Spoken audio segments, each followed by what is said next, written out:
আমি এনসিপি থেকে জোটের মনোনীত প্রার্থী।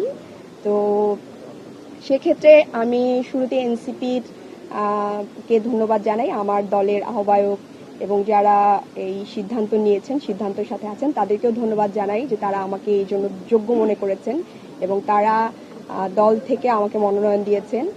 পাশাপাশি আমি জামাত ইসলামকে ধন্যবাদ জানাই যে এই যে পলিটিক্যাল কমিটমেন্টের জায়গাটা, এটা তারা ঠিক রেখেছেন।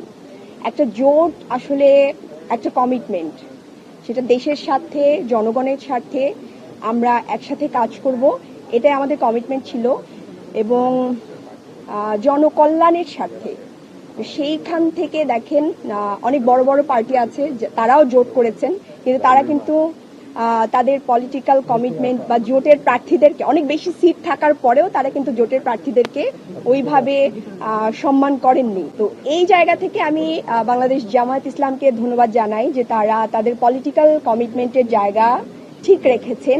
পাশাপাশি আমরা আজকে এই জায়গায় দাঁড়িয়ে আছি শুধুমাত্র জুলাইয়ের কারণে, এবং এটা জামাত ইসলামী এবং জোটের পক্ষ থেকে সিদ্ধান্ত হয়েছে যে আমরা একজন শহীদ পরিবারের প্রতিনিধিত্ব চাচ্ছিলাম।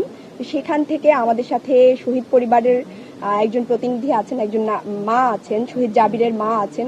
এটাও অনেক বড় একটা বিষয়, যেই জুলাইয়ের উপর দাঁড়িয়ে আমরা আজকে এইখানে দাঁড়িয়ে আছি, সেই জুলাইয়ের একজন শহীদের মা আমাদের সাথে আছেন। এটা আমাদের জন্য অনেক বড় বিষয়।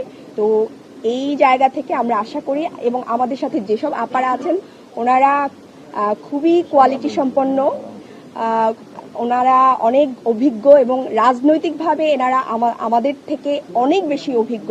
আমি আশা করি এই যে জোটের যে নারীদের পথ চলা, এটা খুবই সুন্দর হবে এবং আমরা নারীদের সামাজিক সুরক্ষা, নিরাপত্তা, স্বাস্থ্য, শিশু স্বাস্থ্য, তারপর এই যে আইন প্রণয়নের ক্ষেত্রে যে ভূমিকা রাখা দরকার, এগুলো আমরা ইনশাল্লাহ একসাথে জনকল্যাণ স্বার্থে আমরা করতে পারবো ইনশাল্লাহ।